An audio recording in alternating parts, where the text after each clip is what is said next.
Assalamualaikum warahmatullahi wabarakatuh. Terima kasih sudah klik video ini. Salam kenal, saya Ida. Saya senang belajar seputar bisnis online dan suka baca buku. Di video kali ini, saya akan mereview buku yang fundamental banget, recommended banget untuk kita baca sebelum memulai sebuah usaha. Udah mulai usaha pun tetap relate sih untuk dibaca buku ini, karena buku ini membahas soal kemakmuran dan uang. Judulnya The Science of Wealth. Kebanyakan orang menganggap bahwa orang yang berhasil atau sukses dan makmur itu 90% karena faktor keberuntungan dan kebetulan, alias bejo kalau kata orang Jawa. Tetapi, menurut penulis buku The Science of Wealth, defaultnya rezeki dalam konteks penghasilan dalam bentuk uang sesungguhnya bukan kebetulan. Ada pola dan struktur yang memungkinkan dipelajari oleh sesiapa yang ingin memahaminya. Maka kita sebut itu science. Begitulah kalimat yang Ki Jenderal Nasution tulis di sampul belakang buku The Science of Wealth ini. Ya, kemakmuran menurut penulis bukanlah sebuah kebetulan. Ada polanya yang bisa kita baca dan pelajari. Salah satu tokoh muslim kaya raya yang diceritakan di buku ini untuk kita ambil pelajarannya adalah Abdurrahman bin Auf radhiyallahu anhu. Sosok Abdurrahman bin Auf memang terlahir sebagai anak orang kaya. Orang tuanya adalah pengusaha kaya raya, sehingga Abdurrahman bin Auf dilatih langsung oleh ayahnya Auf bin Abd Auf untuk memiliki kepekaan bisnis. Jadi, Abdurrahman bin Auf memang pengusaha yang menjalankan bisnis, entah itu bisnis yang dirintisnya sendiri atau meneruskan bisnis keluarganya. Setelah memeluk Islam, beliau benar-benar serius dengan keislamannya. Hingga ketika datang perintah untuk hijrah ke Madinah, beliau pun ikut berhijrah. Nah, tantangannya di sini. Karena Abdurrahman bin Auf sebenarnya tidak diizinkan hijrah ke Madinah oleh kaum kafir Makkah. Mengingat Abdurrahman bin Auf memang sosok yang sangat berpengaruh terhadap pergerakan ekonomi dan sistem bisnis di Makkah.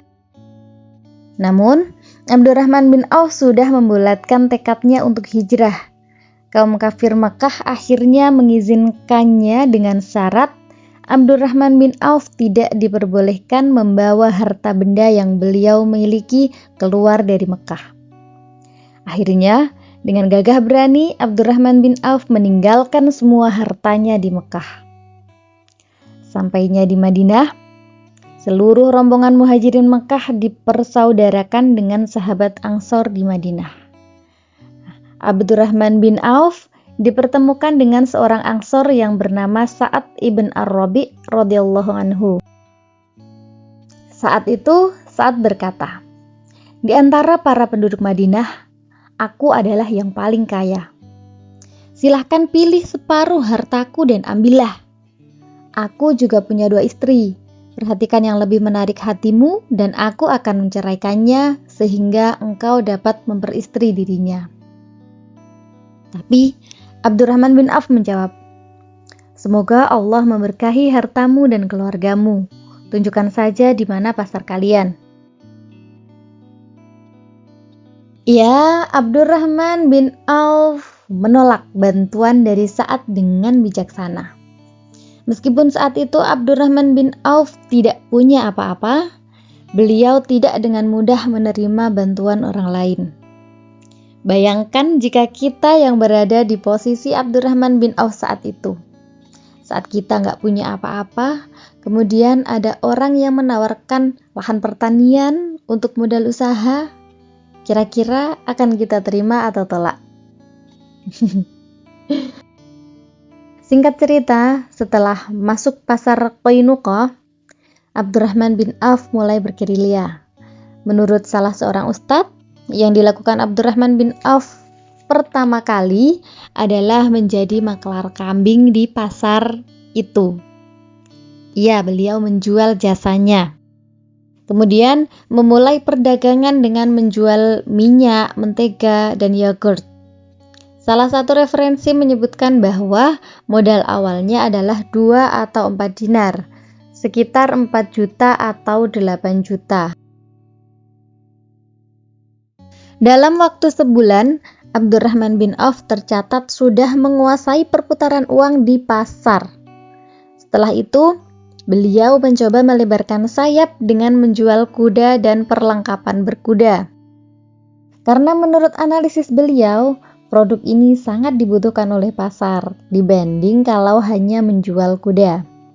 Ibarat jual aksesoris mobil, jelas lebih cepat perputaran uangnya dibanding jualan mobilnya.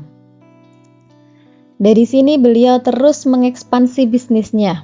Beliau juga punya aset lahan pertanian. Meski penulis belum tahu seperti apa cara beliau memonetize lahan pertanian ini. Singkat cerita, dalam waktu yang sangat singkat, kekayaan beliau telah kembali seperti di Mekah dulu. Yang perlu jadi pertanyaan adalah, bagaimana Abdurrahman bin Auf bisa dengan mudah mengembalikan kejayaannya? Padahal beliau tak punya modal awal yang besar dalam membangun bisnisnya. Bagi penulis, jawabannya adalah karena beliau sudah memiliki pola dan struktur yang jelas untuk mencapai kemakmuran finansial. Abdurrahman bin Auf pernah menjadi orang yang super kaya selama bertahun-tahun di Mekah. Itulah modal utama yang beliau miliki. Karena sudah ada polanya, maka beliau tinggal mengulang semua tindakan-tindakan yang pernah beliau lakukan dulu. Kisah Abdurrahman bin Auf itu membuktikan bahwa kekayaan, kemakmuran, kesejahteraan itu bukan kebetulan. Kemakmuran itu sains yang bisa dipelajari oleh siapapun. Jadi, tugas kita sekarang adalah mempelajari pola dan strukturnya. Tugas kita sekarang adalah mengamati tindakan mereka yang telah berhasil lebih dulu membuat polanya. Nah, kalau kita belajar dari kisah Abdurrahman bin Auf tadi, maka kita bisa menyimpulkan bahwa sebenarnya memulai sebuah usaha itu bisa dilakukan meski nggak punya modal sama sekali. Caranya dengan menjual tenaga kita, kemudian kumpulkan sebagian penghasilannya untuk memulai sebuah usaha. Belum punya uang untuk bikin sebuah produk, maka bisa jualkan produk orang lain dulu, tanpa harus nyetok atau mengeluarkan modal awal pun bisa, yaitu dengan sistem dropship. Pembeli bayar, baru kita proses orderannya ke produsen. Sependek pengamatan saya, yang jadi pembeda antara orang yang berhasil dan belum berhasil itu ada pada mentalnya. Orang dengan mental kaya, ketika mendapatkan uang maka dia nikmati sebagian, kemudian sebagian yang lain akan dia gunakan untuk dilipat gandakan, ditabung untuk modal usaha atau investasi. Sedangkan orang dengan mental miskin, belum ada uangnya aja udah kepikiran. Nanti kalau punya uang, mau beli ini dan itu. Setelah punya uang, habis gajian misalnya, langsung beli keinginan-keinginannya hingga nggak punya simpanan apalagi tabungan untuk modal usaha. Di buku ini juga dibahas soal prinsip-prinsip uang, bagaimana seharusnya mindset kita dalam mengumpulkan uang supaya kita bisa mendapatkan banyak uang dengan mudah, agar uang datang sendiri kepada kita, bukan kita yang sibuk mengejar uang. Dari beberapa buku tentang rezeki yang saya baca, buku ini yang paling lengkap dan mudah dipahami menurut saya. Berhasil memperbaiki mindset saya tentang uang dan konsep menjemput rezeki dengan seimbang. Sangat banyak hal penting yang bisa kita dapatkan dari buku ini, yang tentu saja sangat bermanfaat untuk bekal kita menjalani kehidupan. Nggak mungkin akan saya bahas semua, karena banyak banget. Teman-teman bisa baca sendiri aja bukunya.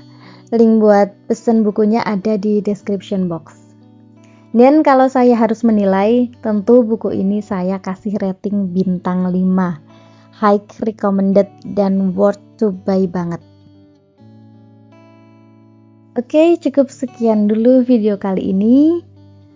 Terima kasih sudah menonton sampai akhir. Sampai jumpa di video selanjutnya. Wassalamualaikum warahmatullahi wabarakatuh.